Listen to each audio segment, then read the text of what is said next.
I came home from a 2-week business trip and found our wedding photo missing from above the fireplace. In its place was a framed picture of my wife and her ex-boyfriend, smiling together in Rome, arms around each other like they hadn't skipped a beat since college. At first, I thought it was a prank, some weird, drunken joke from one of her wine nights with the girls. But as I looked around the living room, our living room, I saw it wasn't just one photo. There were more. In the hallway, on the stairwell, even on her nightstand. Rebecca and this man, Andrew, I'd later confirm posed at a vineyard in Napa, a beach in Cancun, and a cabin in Oregon I'd never been invited to. All smiles. All perfectly framed. It was like I'd walked into someone else's house.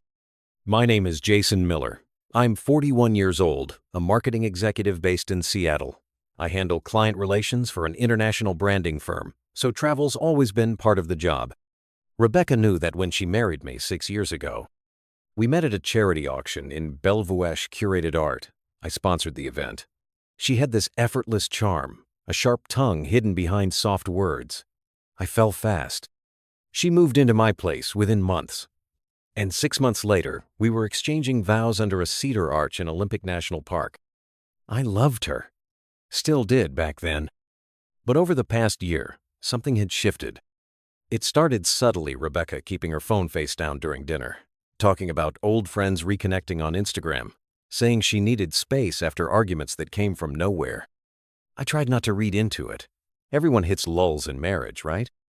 Before this recent trip to Singapore, I even upgraded the home security system, smart cameras, cloud storage, discreet, figuring it'd be a surprise gift. I was gone for 13 days. And in that time, it was like she'd erased me from our life. I walked through the house that first night back, suitcase still by the door, and every step I took brought more confusion. The picture of us on our honeymoon in Kauai? Gone. The canvas print we had taken with her parents on Christmas Eve? Replaced by one of her and Andrew clinking wine glasses at what looked like a rooftop bar in Florence. When I finally found her, Rebecca was upstairs in our bedroom, lighting a candle and humming to herself like nothing was wrong. When she turned around and saw me standing there, frozen, she just smiled. "Oh my God, you're back early." I wasn't early. She just hadn't checked the itinerary I'd sent her twice. I gestured to the bedroom dresser behind her. "You redecorate while I was gone?" She looked past me for a second, then laughed, a little too loud. "Oh, that was just a joke. Me and Mel had a wine night and got a little creative. Thought it'd be funny." I didn't say anything. She kept talking. "Come on, babe, don't look like that. We were bored. Mel dared me to put up old photos for laughs. You know I'd never." But her voice wavered. She wouldn't meet my eyes. And when I turned over one of the frames, I noticed something. The nail holes were perfectly aligned. The photos weren't thrown up in a drunken laugh. They were measured, mounted, meant to stay. I said nothing that night.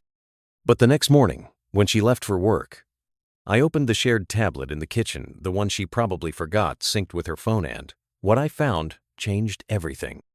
The messages were all there. Dozens of them.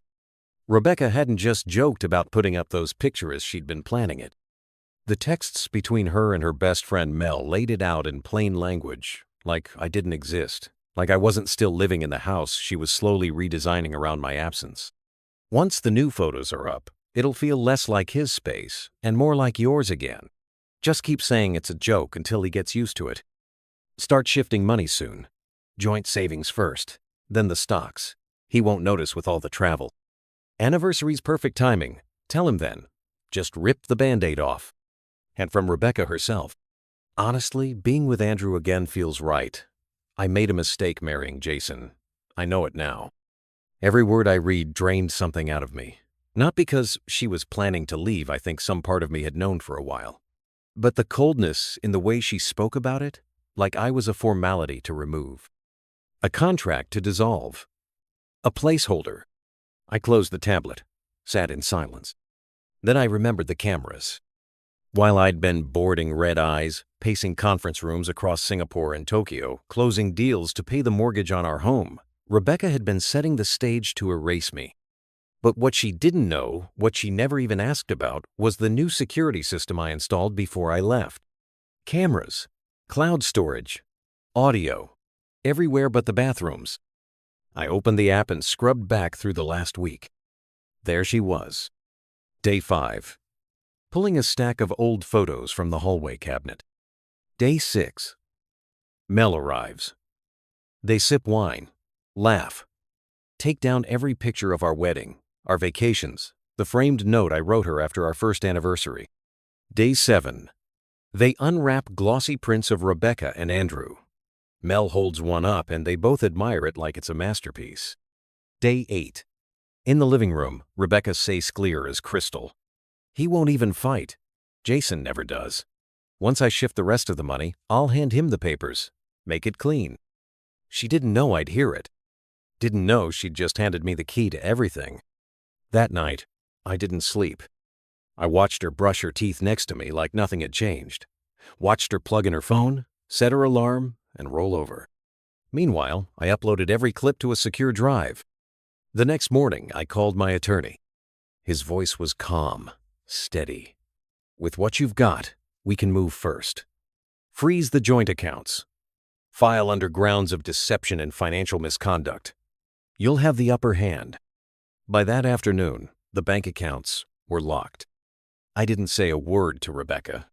Not when she texted me midday to say she'd be working late. Not when she casually mentioned how cold I'd been since getting back. Not even when she tried to cuddle into me that night like nothing was unraveling. Because it wasn't unraveling for me. It was unraveling for her. And she had no idea the floor had already given out. It was Friday evening when she finally made her move. I was in the kitchen, fixing a drink, when she walked in makeup on, heels, that rehearsed softness in her voice. "Hey," she said, leaning against the counter. "So, I was thinking, maybe we could go out tomorrow night? That new wine bar on 5th just opened." It was almost convincing. Almost. But her hand was shaking when she reached for her glass. Just a tremor, but I saw it. She was nervous. Not because she thought I knew anything, but because the performance was beginning. The one where she paints herself as the reasonable, mature one. The one who tried. I played along. "Sure," I said, sipping my drink. "Tomorrow works." She blinked, like that wasn't the answer she expected. "Really?" she asked. "Why not?" She smiled then, like she'd won something. But what she didn't realize was that earlier that day, I'd finished compiling the footage. Video, audio, screenshots of every text she'd sent Mel and Andrew. Bank transfer attempts. Even a screen recording of her logging into our joint investment account and clicking through the withdrawal options, though the transfer never completed. I'd already disabled her access. My lawyer had the full dossier. The divorce papers were drafted. The process server was on standby. And the account where she planned to stash the money? Frozen, under investigation for suspicious activity. I could have confronted her right there. But I didn't. Because something about her calmness, her confidence, the way she looked at me like I was already fading from the picture, something about that made me want to let her go a little further. Not out of pettiness. Not to hurt her. Just so she'd realize exactly how deeply I'd seen through her. Saturday morning, she left early, told me she had an appointment at the gallery. I waited 10 minutes after the garage door closed, then walked straight to her side of the closet. Inside one of her handbags was a slim black folder. I'd seen her hold it 2 days ago, tucking it behind her back when I walked into the bedroom. Now I knew why. Inside, a list of items to be discussed during settlement. My car, my stock options, the guest house my father left me in New Hampshire. Even the Labradormy dog before I even met her was on her list. She wasn't just planning to leave. She was planning to take everything. At noon, I got the call. "Jason," my attorney said, "we're ready when you are." I gave the green light. At exactly 6:00 p.m., while Rebecca was applying her lipstick upstairs, the doorbell rang. She called down, "Can you get that, babe?" I opened the door. It was the server. Envelope in hand, documents inside. I didn't have to say a word. I just stepped aside as the man read her full name and handed her the papers. She stood at the top of the stairs, confused at first. Then she opened the envelope. Then she looked at me. And for the first time in weeks, maybe months, she didn't speak. Not a word. Just silence. It was beautiful. She didn't cry. She didn't yell. She just stood there on the landing in that black dress she wore to control the room, except now she couldn't even control her breath. "What is this?" she finally whispered. "You'll find everything in the documents," I said calmly, setting my drink down. "Filed this morning.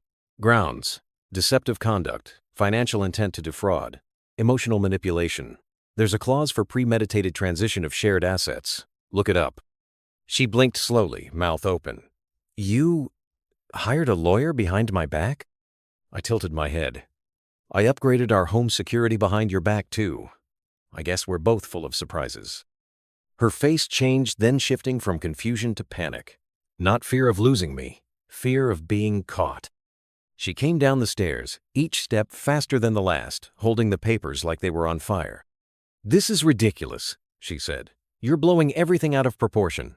Those messages, you don't even understand the context." I raised my phone and pressed play. Her voice filled the living room instantly. Tinny, clear, and undeniable. "He's so passive, Mel. He won't even fight. Once the accounts are mine, I'll drop the papers on our anniversary and let him pretend he didn't see it coming." Rebecca froze. She recognized the words, recognized the tone. "You recorded me," she said, voice cracking. "No," I said. "The security system did. The one I installed as a surprise gift before my trip. Cloud backup, full audio. You never asked about it." She stared at me, but there was no anger now. Only realization. I walked over to the coffee table and placed a USB drive on it. "Everything's on there. For your attorney, assuming he'll still take your case." "You don't have to do this," she said suddenly. "We can talk. Work through it." Tu was confused. "I made a mistake." "Rebecca," I said, voice level. "You replaced me before I ever got the chance to fight for us." She looked around the room then, like seeing it for the first time, the evidence of her arrogance. The pictures were still up. Her and Andrew in Santorini, in wine bars, on balconies that never belonged to me.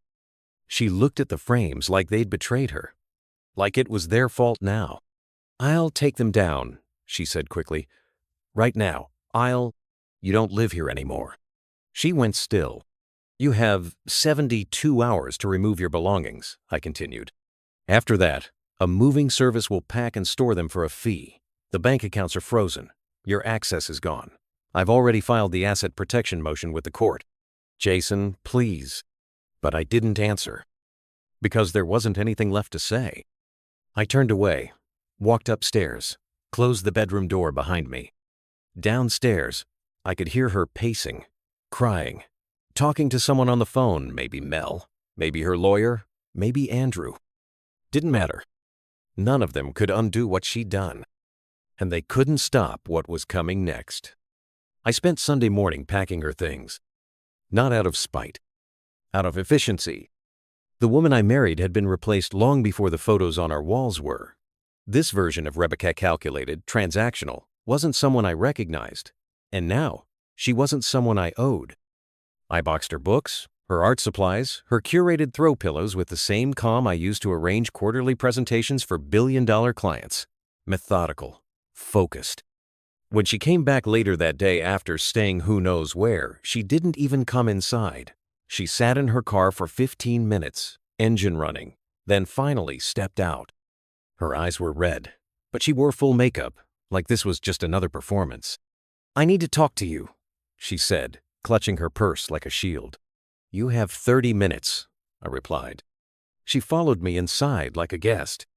When she saw the labeled boxes in the foyer closet, bathroom, office desk, something flickered behind her eyes. Anger, grief, regret, maybe all three. "Is this really necessary?" she said, voice tight. "Yes, and efficient." She laughed, bitter. "You're enjoying this, aren't you?" "No," I said truthfully. "I'm just not afraid of it." She sat on the edge of the couch and stared at the floor. "Andrew backed out," she mumbled after a while. "He said the drama was too much." I nodded. "You built something on betrayal. It wasn't going to hold." She looked up at me, wounded. You don't have to be cruel. I'm not being cruel, I said. I'm being honest. You should try it sometime. She shook her head, stood up. You were always so calm. That's what made this easy. I know, I said. She stared at me, searching for something pity. Permission. Maybe one last chance to rewrite the story. But I wasn't giving it to her. Because in my pocket, I had something else. Another USB drive. Only this one wasn't for the courts. It was for her family. Earlier that week, I'd called her father.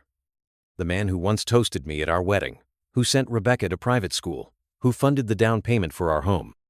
We hadn't spoken in over a year. But when I told him I had something he needed to see, something that concerned how his daughter had treated our marriage, he listened. Now, that copy of her betrayal was sitting in a sealed envelope at his office. It wasn't about revenge. It was about truth. About ensuring she couldn't rewrite this later, play victim, pretend she was blindsided by a distant husband who never made time. Because I had receipts. Time-stamped, voice-logged, and legal. She grabbed her keys. I'll have a mover come tomorrow, she said flatly. Good. I nodded. Make sure they know I'll be filming the pickup. Inventory purposes. She paused at the door. You really hate me now, don't you? I looked at her for a long moment. No, I said quietly. I just see you clearly now. And with that, she left. The woman who walked out was not the one who came in with champagne on our anniversary 5 years ago. That version of Rebecca was gone. This one would live with what she'd done. And I would live with what I'd rebuilt from the ashes she left behind. She didn't return the next day. Instead, a moving crew arrived, 2 men in gray polos, reading from a checklist she must have hastily texted them. I greeted them at the door, showed them the boxes already packed, and reminded them, security cameras are recording. Let me know if anything's missing or changed. They nodded, eyes careful. Professionals. Paid to clean up someone else's mess. By noon, she was officially gone. And for the first time in months, the house felt still again. Not quiet from tension. Not silent like someone was avoiding a fight. Just still. Settled. I walked through each room slowly, like reclaiming territory. Our bedroom was mine again. The kitchen, once full of half-opened wine bottles and passive-aggressive Post-its, felt neutral. Honest. Clean. Then I got the call. It was her father. I let it ring twice before answering. Jason, he said, voice low, I saw the footage. I didn't say anything. There was a pause. I'm sorry, he continued, for everything, for believing her over you, for not reaching out sooner. She made it easy not to, I said, keeping my voice level. She's ashamed, he said. Not that she'd admit it, but she knows what she's done, and we won't be covering for her. I didn't send it for your approval, I said plainly. Just your awareness. I understand, he replied. You had every right. There was another pause. Then, if you ever need anything personally or professionally, you call me first. Understood? That surprised me. He was a man of few offers and fewer apologies. Understood, I said. After we hung up, I sat on the porch for a long while, watching the afternoon fade into blue. I thought of the timeline.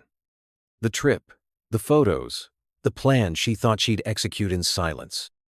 I thought of Andrew, the man she thought would catch her once she jumped, and how he'd vanished the moment her schemes touched daylight.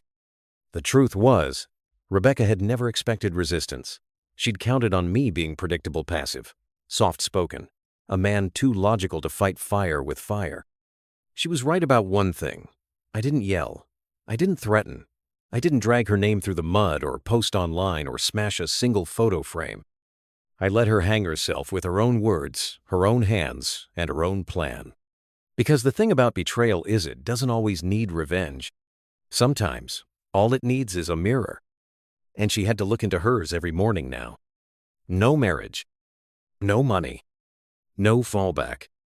Just consequences. Just silence. And meanwhile, I was already planning what came next. 6 months later, I sold the house. Not because I needed the money. I didn't. But because no matter how many walls I repainted or how many pieces of furniture I replaced. The echoes of her voice still lived in the corners. That kind of poison doesn't fat settles in the foundation. I moved north to a quiet coastal town near Bellingham. Bought a small place on a hill with tall windows and a view of the water. No curated art, no gallery walls, just space. Clean, uncluttered, honest. I started waking up before dawn again, something I hadn't done since our early years of marriage, when things still felt light. I took up hiking, started cooking for myself, grew herbs on the kitchen ledge. Things that felt small, but didn't feel empty. And I didn't date. Not because I was afraid, but because for the first time in years, I didn't feel like I was missing something. I was whole again on my own terms. Rebecca reached out once, maybe 2 months after the divorce was finalized. Just a short email. No subject line. Just, "I hope you're okay. I never meant to hurt you the way I did." I didn't respond. Not because I was angry. Because there was nothing left to say. Nothing that hadn't already been exposed in the footage, the court records, and the silence she left behind. Last I heard, she was renting a 1-bedroom downtown. Andrew was out of the picture. Mel, too. The friends who had helped her scheme had vanished the moment the ship started sinking. Funny how quickly they disappear when there's no story left to spin. Meanwhile, I was thriving. Got promoted at work, VP of strategy. No more last-minute flights. No more lost weekends. My team respected me, not just for what I delivered, but for how I carried myself when everything collapsed. People noticed. Turns out, there's something magnetic about quiet dignity. One afternoon, I was speaking on a marketing panel in Seattle. A woman came up to me afterward, sharp mind, grounded presence. We talked. Then we kept talking. I don't know where it's going yet. And I'm not rushing to find out. Because now, I move on my own time. Now, I understand what Rebecca never did. Love isn't control. It isn't performance. It's choice. And the moment someone stops choosing you behind your back while smiling to your face, you owe them nothing. Not your rage, not your tears, not even your attention. Just distance. And that's what I gave her. And in doing so, I gave myself peace. And that's how I learned that sometimes the best revenge isn't burning everything down. It's walking away while everything she built on burns behind you. Did this story hit home? What would you have done in my place? Drop your thoughts below, Max fam. I'm listening. Smash that like. Tug you. Subscribe to Revenge with Max for more true karma stories every single day. And share this with someone who believes in silent strength.